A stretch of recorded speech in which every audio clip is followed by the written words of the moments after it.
lângă mine. Treci, treci, treci.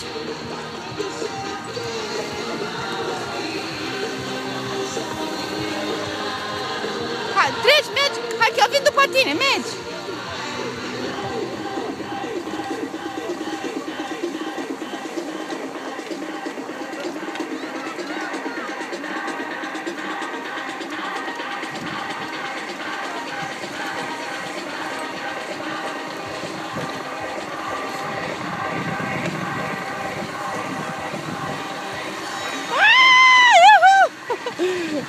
Super!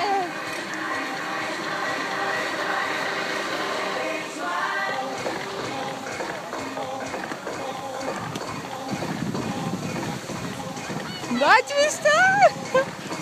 Super filmuleț! Amintire de la Predeal! Început de an 2012. Tot așa să o ținem!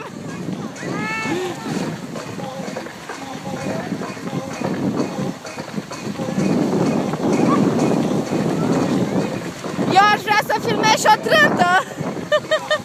Am filmat-o de sus.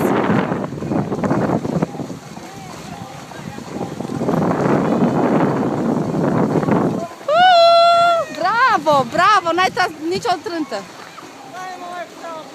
Hai, bravo. Hai mă, deci ai un filmuleț de pomină, ce să mă. Îi arăți mamei tale, îi spui, uite mami ce am învățat. Da? Da, dar nu știu nimic de ea. Să știi că suntem întregi, avem toate mânuțele, toate picioarele. Da, exemplificăm, mânuțe, picioare.